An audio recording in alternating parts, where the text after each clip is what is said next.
Oke, selamat siang teman-teman. Perkenalkan, nama saya Arboli Devi. Saya dari Fakultas Seni dan Bahasa untuk jurusannya Pendidikan Bahasa Inggris dengan NIM 11/21033. Di sini saya akan menjabarkan dan menjelaskan pertanyaan-pertanyaan dari 8 elemen dasar dalam critical thinking. Oke, untuk mulai saja yang pertama, purpose. Apa tujuan kamu kuliah dan apa tujuan kamu menjadi mahasiswa UKSW? Saya berkuliah karena ingin mengembangkan minat saya sehingga dapat mengetahui potensi yang saya punya, dan untuk kedepannya saya bisa mendapatkan karir sesuai dengan impian saya. Dan di UKSW, jurusan ilmu yang saya ingin pelajari mempunyai akreditasi yang sangat baik. Kemudian, apakah purpose kamu jelas? Apakah tujuan kamu jelas?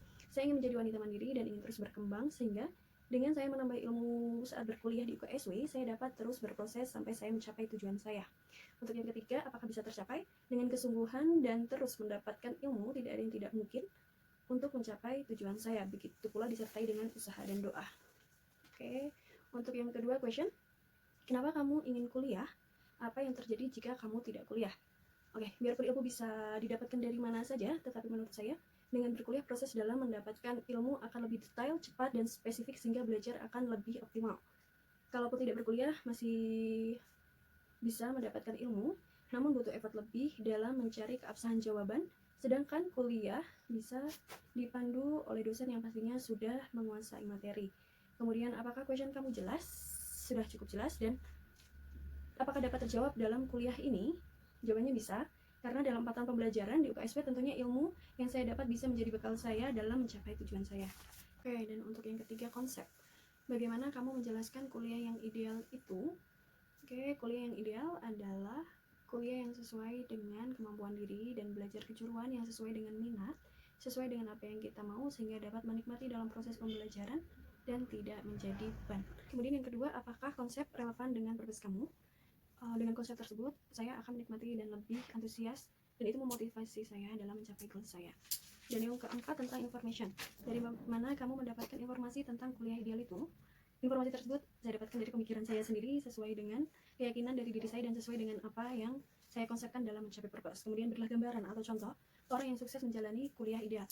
Gambarannya seperti orang yang senang hobi mengakses internet dan berkuliah mengambil jurusan IT. Kemungkinan besar dia akan mendapatkan pekerjaan menjadi ahli IT, dan itu banyak dibutuhkan di dunia kerja sekarang. Kemudian, apakah contoh itu sesuai dengan definisi kamu tentang kuliah ideal?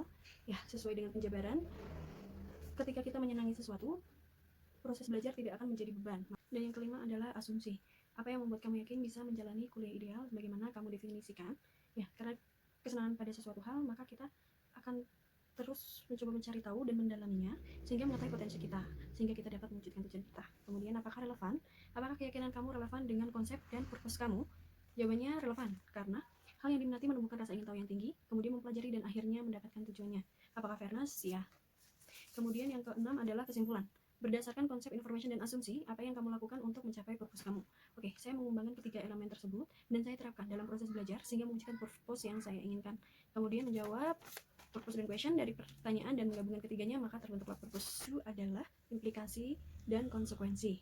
Pertanyaannya, agar konsekuensi terlaksana dan atau terimplementasi, apa yang kamu pikirkan gagasan real sebagai kelanjutannya? Saya tekuni pembahasan materi dan memahami materi pembelajaran yang saya dapat. Kemudian saya akan membuat target-target pencapaian satu persatu dan mengembangkan ilmu yang sudah saya dapat. Kemudian bentuk tindakan real atau rencana apa yang perlu kamu lakukan sebagai kelanjutannya. Oke, saya harus menggapai setiap target-target yang saya buat dan tidak segan meminta bantuan kepada orang yang lebih kompeten. Kemudian, apakah implikasi dan konsekuensi bermakna bagi kamu? Luas, open-minded, dan mendalami, insightful, membantu mencapai cita-cita kamu. Ya, tentunya membantu karena semua elemen-elemen tersebut berkesinambungan dan memang dibutuhkan dalam mencapai cita-cita atau impian. Apakah fairness atau adil? Ya, pastinya. Yang kedelapan adalah perspektif atau point of view. Sebagai apa atau siapa kamu memahami kuliah ideal di UKSW seperti di atas? Adalah saya sebagai seorang mahasiswa yang mencari pengetahuan mengandalkan niat, ketekunan, dan keyakinan bahwa saya dapat mencapai tujuan saya. Dan yang terakhir, apakah terbuka atau luas?